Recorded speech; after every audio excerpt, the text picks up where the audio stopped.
नमस्कार दोस्तों, आप सभी को अपने YouTube चैनल साइंस हब 274 में स्वागत है। आज हम लोग पढ़ने वाले हैं केमिस्ट्री 10th क्लास के, जो कि बिहार बोर्ड में 2025 में जो पूछा जाएगा उसी को हम लोग पढ़ने वाले हैं, सॉल्व करने वाले, देखने वाले ना।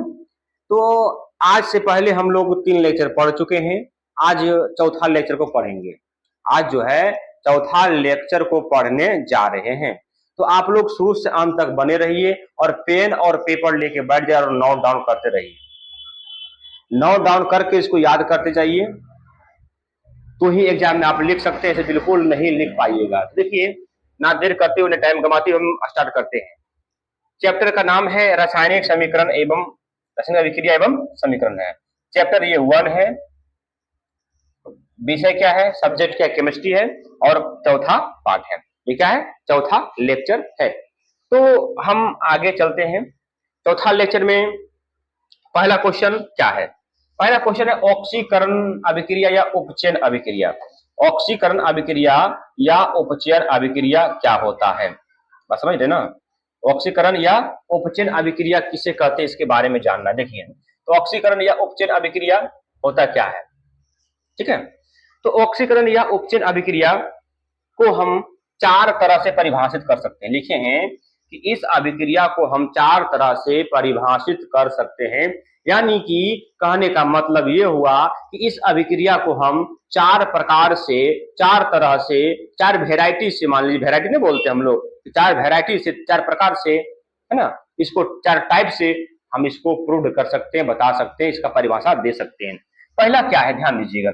पहला है ऑक्सीजन के संयोग के आधार पर। पहला क्या है, ऑक्सीजन के संयोग के आधार पर हम इसका परिभाषा हम दे सकते हैं। ऑक्सीजन के संयोग के आधार पर हम ऑक्सीकरण अभिक्रिया या उपचयन अभिक्रिया की परिभाषा हम दे सकते हैं। वो क्या है, वैसी रासायनिक अभिक्रिया जिसमें ऑक्सीजन का संयोग होता है, जिसमें ऑक्सीजन का संयोग होता है उसे ऑक्सीकरण अभिक्रिया कहते हैं या उपचयन अभिक्रिया कहते हैं।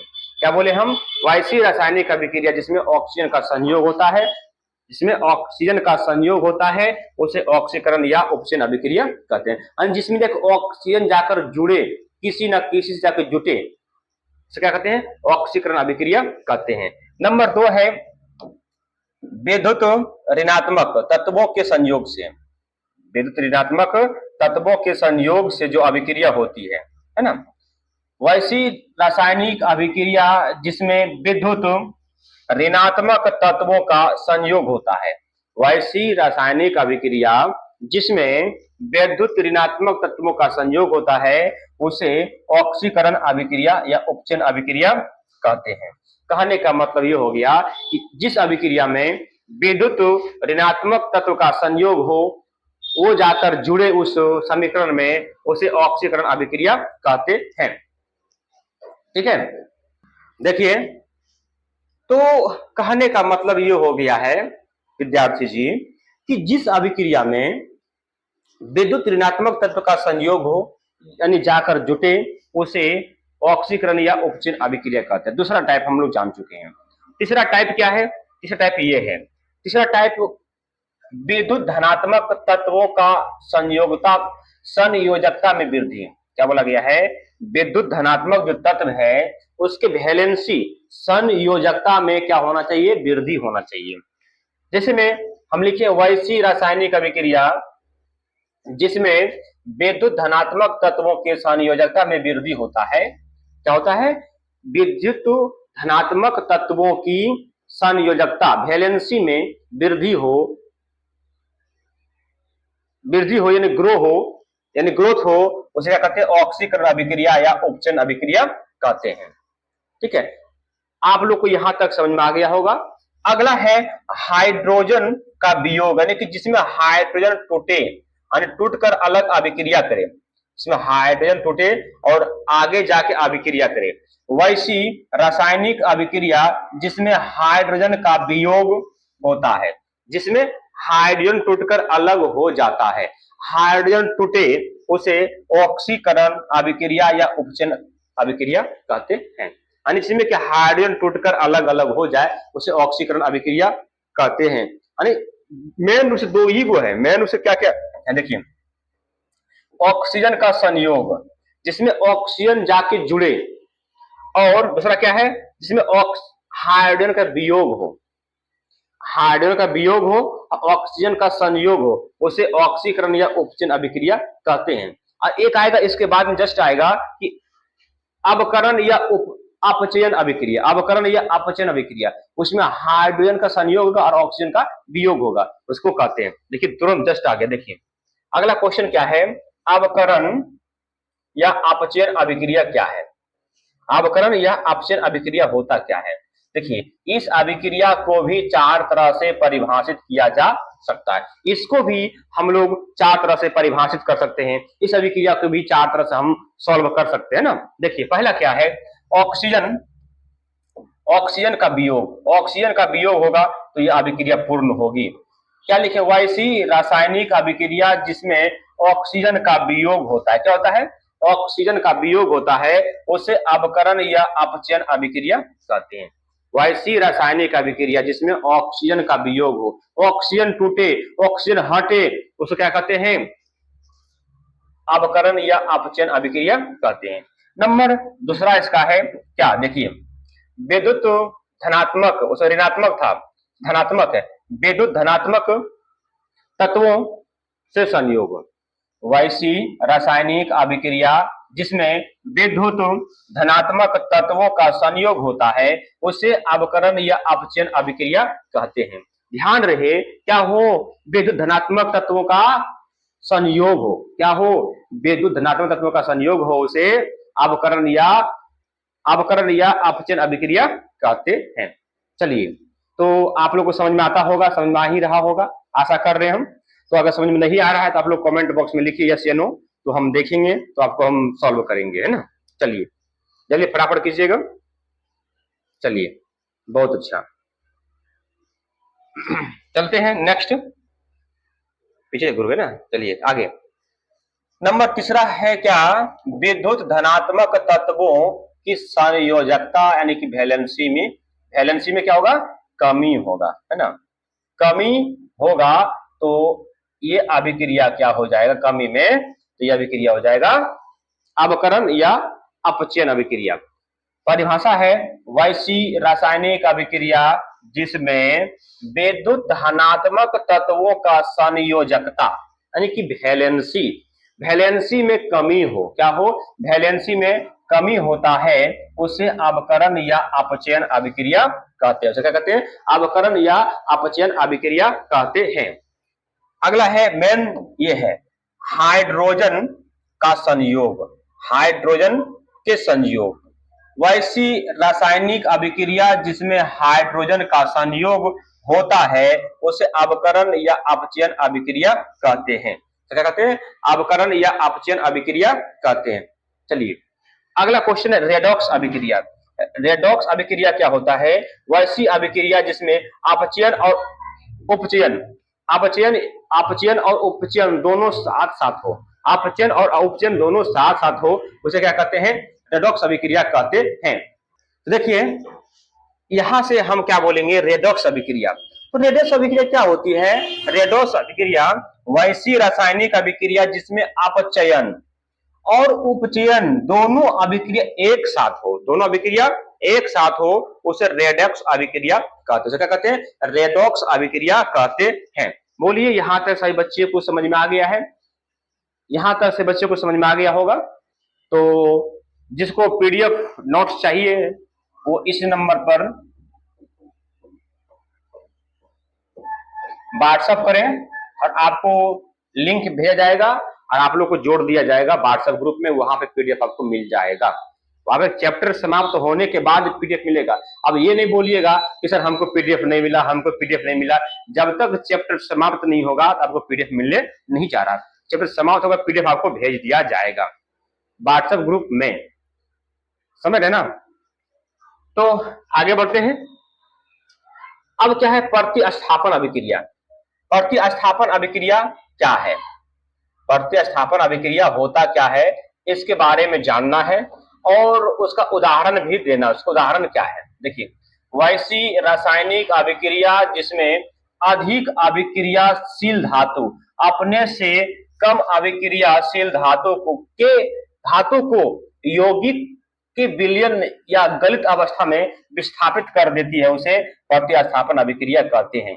इसको हम आपको बताए थे, विस्थापन अभिक्रिया बताए थे पीछे में। विस्थापन बोलिए या प्रतिस्थापन बोलिए, दोनों एक ही चीज है, नाम अलग अलग, नाम दोनों का अलग अलग है। प्रतिस्थापन और विस्थापन, एकल विस्थापन और द्वि विस्थापन दोनों पढ़ाए थे हम उस जगह पर। तो यहाँ पे क्या है, प्रतिस्थापन अभिक्रिया क्या है? तो वैसी रासायनिक अभिक्रिया जिसमें अधिक अभिक्रियाशील वाले तत्व कम अभिक्रिया वाले तत्व को हटाकर अपना स्थान ग्रहण कर लेता है, वहां पे जाकर वो बढ़ जाता है, उसी को प्रतिस्थापन अभिक्रिया या विस्थापन अभिक्रिया कहते हैं। जैसे में अब देखिए यहाँ पे दो कंडीशन है, एक क्या है Fe है, एक क्या है Fe है, और एक क्या है CuSO4 है, यानी कि लोहा है और कॉपर सल्फेट है, कॉपर सल्फेट है। तो कॉपर सल्फेट जब है तो ये देखिए कॉपर कम अभिक्रियाशील है, लोहा ज्यादा अभिक्रियाशील है, तो कॉपर को अलग कर देगा लोहा, और लोहा जो है SO4 के साथ मिल जाएगा, यानी ये क्या बना देगा, ये बना देगा फेरस सल्फेट। क्या बना देगा? Ferrous sulphate. और कॉपर क्या हो जाएगा? कॉपर अलग हो जाएगा। कॉपर क्या हो जाएगा? अलग हो जाएगा। ये क्या हो गया? अभिक्रिया हो गई। ये कौन अभिक्रिया हुआ? प्रतिस्थापन अभिक्रिया हो गया है। दूसरा क्या है, देखिए दूसरा क्या है, ये भी क्या है, एक प्रतिस्थापन अभिक्रिया है। मतलब ये अभिक्रिया गलत लिखा हुआ है, अभिक्रिया नहीं होगा। पे यहाँ क्या होगा, Fe plus CuSO4 arrow FeSO4 plus Cu, यानी ये क्या है, ये प्रतिस्थापन अभिक्रिया है। ये अभिक्रिया गलत लिखा गया है, माफ कीजिएगा। चलिए आगे बढ़ते हैं। नेक्स्ट आप देखिए, ऑक्सीकरण, ऑक्सीकरण या उपचयन पदार्थ से आप क्या समझते हैं? ऑक्सीकरण या उपचयन पदार्थ से आप समझते क्या है? समझिए क्या है, थोड़ा समझना है। वैसी पदार्थ जिसके द्वारा ऑक्सीकरण या उपचयन की क्रिया होती है उसे ऑक्सीकरण या उपचयन पदार्थ कहते हैं। यानी कि जिस पदार्थ के द्वारा ऑक्सीकरण अभिक्रिया पूर्ण होती है, संपन्न होती है, समापन होती है, यानी कि वैसी रासायनिक अभिक्रिया जिसके द्वारा ऑक्सीकरण या उपचयन अभिक्रिया समाप्त होती है या पूर्ण होती है, उसे क्या कहते हैं? उपचयन पदार्थ कहते हैं। जैसे में हो गया ऑक्सीजन, ऑक्सीजन जब तक नहीं मिलेगा तो ऑक्सीकरण अभिक्रिया नहीं होगा। क्लोरीन अगर मिल गया तो पर भी ऑक्सीकरण अभिक्रिया होगी। ठीक है, आप लोग समझ गए होंगे यहां तक। ठीक है, चलिए नेक्स्ट। अब है अवकरण अभिक्रिया। क्या है? अवकरण अभिक्रिया या अपचयन पदार्थ। अभिक्रिया पदार्थ है, अवकरण या अपचयन पदार्थ क्या होता है? वैसा पदार्थ जिसके द्वारा अवकरण या अपचयन की क्रिया होती है उसे अवकरण पदार्थ कहते हैं। जैसे में सोडियम हाइड्रोजन, सोडियम हाइड्रोजन जो है, ये सब के द्वारा क्या होता है? अपचयन की क्रिया होती है। क्या होती है? अपचयन की क्रिया संपन्न होती है, इसलिए इसे क्या कहते हैं? अपचयन पदार्थ कहते हैं। क्या कहते हैं इसको? अपचयन पदार्थ या अवकरण पदार्थ कहते हैं।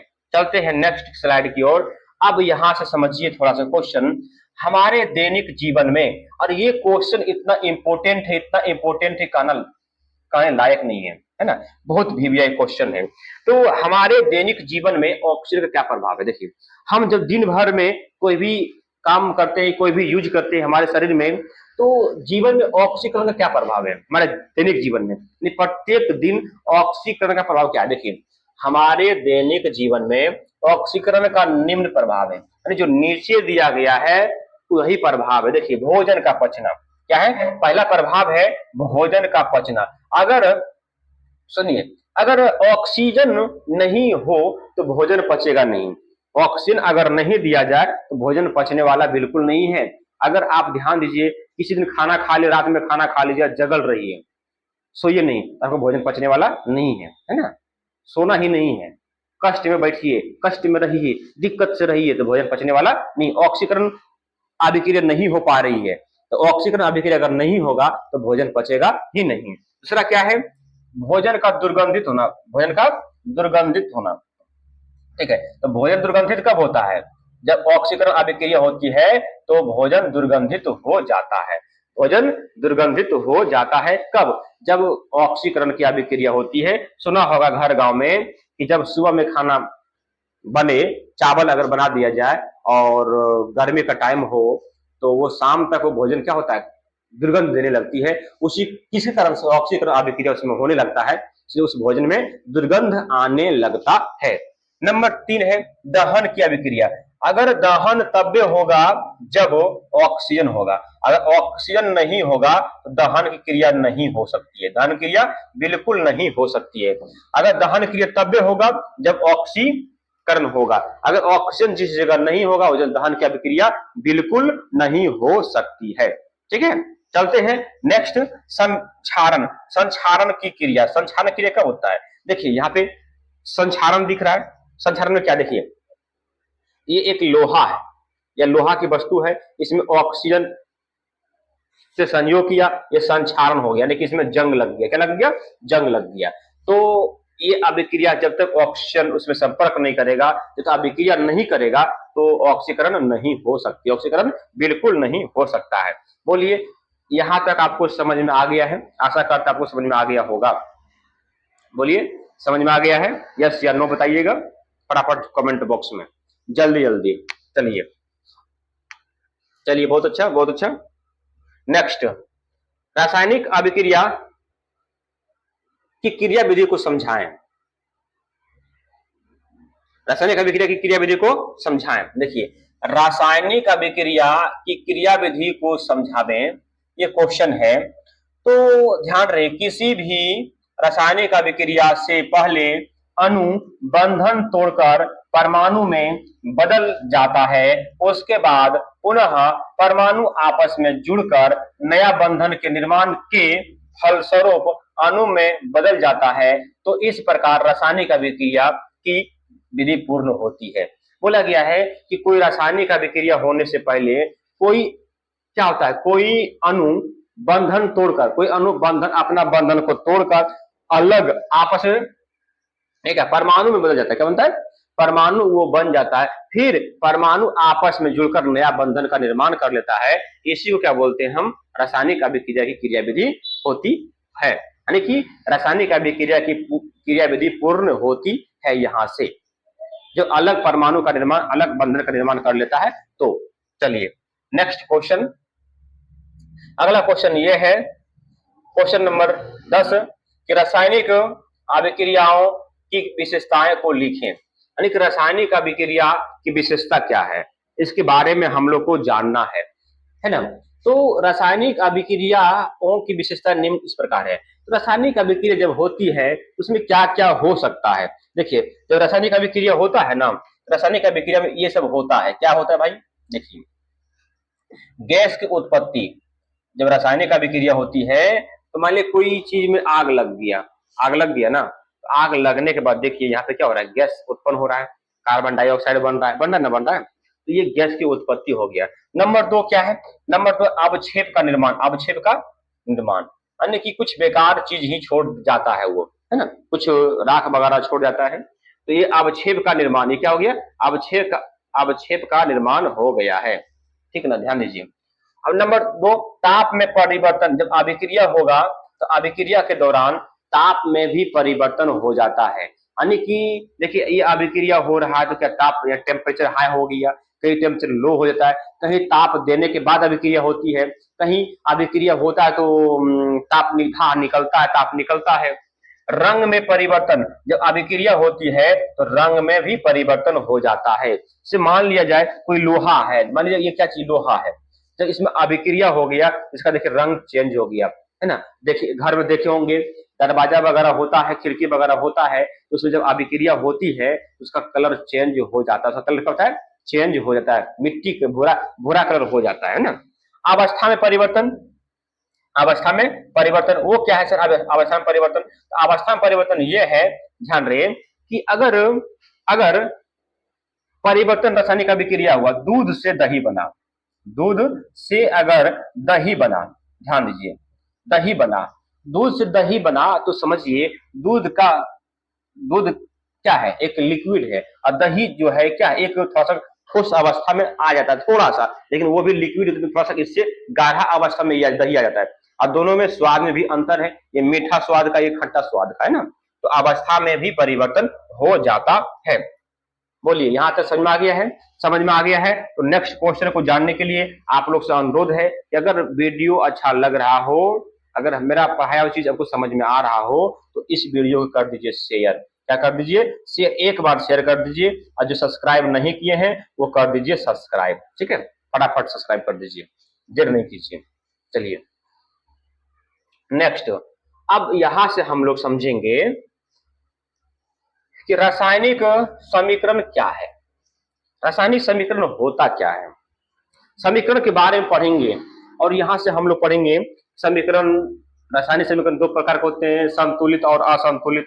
संतुलित करने की विधि को देखेंगे, संतुलित करने की 3 विधि है, लेकिन हम लोग अनुमान विधि को पढ़ेंगे, सिर्फ अनुमान विधि को पढ़ेंगे, बाकी बात आलेबत में पढ़ाया जाएगा। ठीक ना, यहाँ तक 10th तक क्या पढ़ेंगे हम लोग, अनुमान विधि को। तो समझेंगे रासायनिक समीकरण क्या है। जब रासायनिक अभिक्रिया में भाग लेने वाले पदार्थों को सूत्र और संकेत के द्वारा व्यक्त किया जाता है, उसे रासायनिक समीकरण कहते हैं।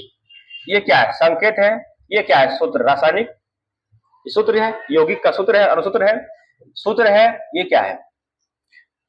तो कहने का मतलब ये हुआ कि जब रासायनिक अभिक्रिया में भाग लेने वाले पदार्थों को सूत्र और संकेत के द्वारा व्यक्त किया जाता है, तो उसे रासायनिक अभिक्रिया या रासायनिक समीकरण कहते हैं, रासायनिक समीकरण कहते हैं।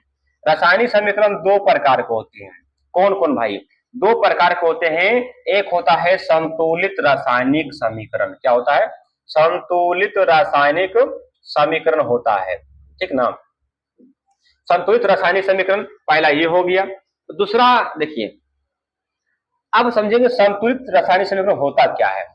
वैसा रासायनिक समीकरण जिसमें प्रतिकारक और प्रतिफल, प्रतिकारक का मतलब अभिकारक, और प्रतिफल माने तीर के इस पार प्रतिकारक, तीर के उस पार प्रतिफल। बात समझ रहे ना, तीर के इस पार प्रतिकारक, तीर के उस पार प्रतिफल। प्रतिकारक और प्रतिफल में प्रत्येक तत्वों के परमाणुओं की संख्या क्या हो, प्रत्येक तत्वों के परमाणुओं की संख्या समान होती है। क्या होती भाई, समान होती है। उसे संतुलित रासायनिक समीकरण कहते हैं। क्या कहते हैं, संतुलित रासायनिक समीकरण कहते हैं। जैसे में समझ देखिए, एफ ही, अब इसमें देखिए, इस समीकरण में यहां से देखिए, ये समीकरण जो लिखा हुआ है, ध्यान से समझिएगा। देखिए ये समीकरण जो लिखा हुआ है, इस समीकरण में क्या है, देखिए FeCuSO4, FeCuSO4 plus arrow FeSO4 plus Cu। ध्यान से समझिएगा, इधर Fe है ना, तीर के इस पार यानी एरो के इस पार। Fe कितने हैं, Fe 1 है, तो एरो के इस पार देखिए Fe कितने, Fe 1 है। अब देखिए Cu कितने, 1 है Cu, इधर भी Cu 1 है ना। और SO4 कितने, SO4 4 है, SO4 भी 1 है। तो दोनों SO4 1 और SO4 1, अब बताए दोनों तरफ बराबर है, दोनों तरफ बराबर है बराबर ना, दोनों तरफ बराबर है। तो कहने का मतलब ये हो गया कि ये संतुलित रासायनिक समीकरण है। ये क्या है, संतुलित रासायनिक समीकरण है। बोलिए समझ में यहाँ तक आ गया है, ये क्या है, संतुलित रासायनिक समीकरण, इसी को कहते हैं। फिर से बताते हैं आपको, वैसी रासायनिक समीकरण जिसमें प्रतिकारक और प्रतिफल में प्रत्येक तत्वों की परमाणु की संख्या समान हो, प्रत्येक तत्वों की परमाणु की संख्या समान हो, उसे क्या कहते हैं, संतुलित रासायनिक समीकरण कहते हैं। नंबर 2 क्या है, नंबर 2 में ये है, ध्यान दीजिएगा, असंतुलित रासायनिक समीकरण, असंतुलित रासायनिक समीकरण। ठीक है, तो असंतुलित रासायनिक समीकरण जो होता है वो क्या है, देखिए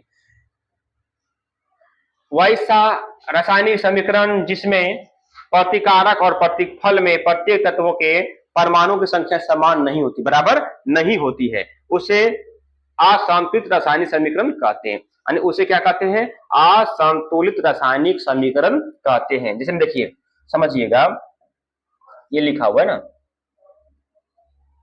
ये लिखा हुआ है, ध्यान से समझिएगा। Ag के वो है, AgCl। अब समझिएगा, AgCl में जब अभिक्रिया हुआ तो Ag बन गया और Cl2 बन गया। तो इधर Ag तो बराबर है भाई, Ag बराबर, AgOg बराबर है ना। नहीं बोलते हैं औरत लोग अपने पति क्या बोलते हैं, Ag सुनिए ना, नहीं बोलते हैं। तो Ag जो है ना, तो Ag दोनों साइड बराबर है ना। अब देखिए अब Cl क्या है, Cl इधर 1 है, इधर Cl कितने हैं, 2 है। इधर Cl एक, इधर Cl दो, दोनों बराबर है क्या? Cl बराबर नहीं है, इसलिए ये क्या हो गए? असंतुलित रासायनिक समीकरण हो गए। ये क्या हो गए? असंतुलित रासायनिक समीकरण ये हो गया है। बोलिए यहां तक आपको समझ में आ गया है तो बताइए कि समझ में आ गया सर। फिर से आपको समझाते हैं। रासायनिक समीकरण किसे कहते हैं? जब रासायनिक अभिक्रिया में भाग लेने वाले पदार्थों को सूत्र और संकेत के द्वारा व्यक्त किया जाता है उसे रासायनिक समीकरण कहते हैं।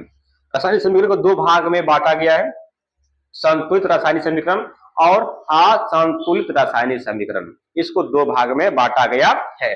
तो संतुलित किसे कहते हैं? प्रतिकारक और प्रतिफल में प्रत्येक तत्व की परमाणुओं की संख्या बराबर हो उसे संतुलित कहते हैं, और जिसमें प्रतिकारक और प्रतिफल में परमाणुओं के तत्वों की परमाणु संख्या बराबर नहीं हो उसे क्या कहते हैं? असंतुलित रासायनिक समीकरण कहते हैं। बोलिए यहां तक समझ में आ गया है तो बताइए।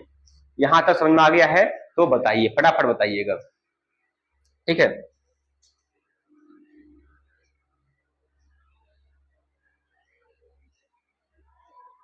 देखिए तो इसी को हम लोग क्या बोलते हैं? रासायनिक समीकरण बोलते हैं। तो आशा करते आप लोगों को समझ में आ गया होगा यहां तक। तो हम आगे बढ़ते हैं नेक्स्ट स्लाइड की ओर। नेक्स्ट स्लाइड में ये है कि रासायनिक समीकरण को संतुलित करना क्यों आवश्यक है। किसी भी रासायनिक समीकरण को संतुलित करना क्यों आवश्यक माना गया? देखिए द्रव्यमान संरक्षण के सिद्धांत का पालन कराने के लिए, द्रव्यमान संरक्षण के सिद्धांत का पालन कराने के लिए समीकरण, रासायनिक समीकरण को संतुलित करना आवश्यक होता है। क्या होता है बाबू? आवश्यक होता है। किस लिए? द्रव्यमान संरक्षण के सिद्धांत का पालन कराने के लिए आवश्यक होता है, संतुलित करना जरूरी होता है, ठीक है। क्योंकि इस सिद्धांत के अनुसार रासायनिक अभिक्रिया के बाद निर्माण का ना तो निर्माण बाद पदार्थ का होगा, क्या होगा? पदार्थ का ना ही निर्माण होता है और ना ही विनाश होता है। यानी कि इस रासायनिक अभिक्रिया में पदार्थ का जो है ना तो निर्माण हो सकता है, ना ही हम उसका नाश कर सकते हैं द्रव्यमान संरक्षण सिद्धांत के अनुसार, ना ही उसको बना सकते हैं, ना ही उसको हम नष्ट कर सकते हैं। इसी को हम लोग क्या बोलते हैं? रासायनिक संतुलित को समीकरण किया जा सकता है इसी पर, और इसी को हम लोग ये भी बोलते हैं रासायनिक द्रव्यमान संरक्षण सिद्धांत भी कहते हैं इसी को। क्वेश्चन पूछेगा द्रव्यमान संरक्षण का सिद्धांत क्या है, तो यही परिभाषा देंगे। द्रव्यमान संरक्षण सिद्धांत ये है क्योंकि इस सिद्धांत के अनुसार ना तो हम किसी पदार्थ में रासायनिक अभिक्रिया के बाद ना तो पदार्थ का निर्माण हम कर सकते हैं, ना ही उसका हम नष्ट कर सकते हैं। उसी को द्रव्यमान संरक्षण सिद्धांत कहते हैं, ठीक है। अगला क्वेश्चन ये है, भी यह क्वेश्चन है, रासायनिक समीकरण को लिखने की कितने विधि होते हैं? देखिए रासायनिक समीकरण को जब लिखते हैं तो लिखने के लिए हम लोग को क्या क्या करना पड़ता है? देखिए रासायनिक समीकरण को लिखने की निम्नलिखित विधियां होते हैं। पहला, रासायनिक अभिक्रिया में भाग लेने वाले पदार्थों को सूत्र और संकेत में लिखा जाता है। बोला गया है मान लीजिए Fe plus CuSO4 arrow FeSO4 plus Cu, है ना। देखिए रासायनिक अभिक्रिया में भाग लेने वाले पदार्थों को सूत्र और संकेत में लिखा जाता है। देखिए भाग लेने वाले पदार्थ ये हैं, क्या सूत्र और संकेत में लिखे ना? सूत्र में लिखे और संकेत में लिखे हैं, बिल्कुल है। रासायनिक समीकरण में तीर चिन्ह के बाईं ओर प्रतिकारक या अभिकारक को रखा जाता है। प्रतिकारक या अभिकारक इधर जो होते हैं इसका नाम है प्रतिकारक या अभिकारक और रखा जाता है। नंबर 2 है रासायनिक समीकरण में तीर चिन्ह के दाईं ओर प्रतिफल या उत्पाद को रखा जाता है और इसका नाम क्या है? प्रतिफल। क्या नाम इसका है? प्रतिफल या इसका नाम उत्पाद है ना। उसके बाद रासायनिक नंबर 4 में क्या है? अभिकारक और प्रतिफल के पदार्थों के बीच धनात्मक चिन्ह का प्रयोग किया जाता है। देखिए धनात्मक का मतलब पॉजिटिव चिन्ह, यहाँ पे हम कभी भी नेगेटिव नहीं डाल सकते हैं। यहाँ पे अगर नेगेटिव चिन्ह डाल दिए तो वो समीकरण लिखने का नियम नहीं है। समीकरण लिखने का नियम है कि दो सूत्र या फिर यौगिक जो है उसके बीच पॉजिटिव होना चाहिए, यानी अभिकारक और प्रतिफल के पदार्थों के बीच में क्या होना चाहिए, धनात्मक चिन्ह होना चाहिए, यानी उसी का प्रयोग होना चाहिए, तो ही ये समीकरण संतुष्ट होती है। ठीक है, चलते हैं नेक्स्ट स्लाइड की ओर, और नेक्स्ट स्लाइड में हम लोग नेक्स्ट चीज को अगले वीडियो में पढ़ेंगे, अगले क्लास में लेंगे। तो आप लोग से अनुरोध है कि ये वीडियो, ये लेक्चर आपको अगर अच्छा लगा हो तो आप लोग ज्यादा से ज्यादा शेयर करें प्लीज। एक बार अनुरोध है आप लोगों से, ज्यादा से ज्यादा लोगों तक भेजिए, ज्यादा से ज्यादा लोगों के पास पहुंचाइए, ज्यादा स्टूडेंट देखे इसको। ठीक है, तो आप लोग से अनुमति है, अनुरोध है कि आप लोग भेजिए इसको। तो फिर मिलते हैं नेक्स्ट वीडियो में नेक्स्ट क्लास के साथ। जय हिंद, जय भारत।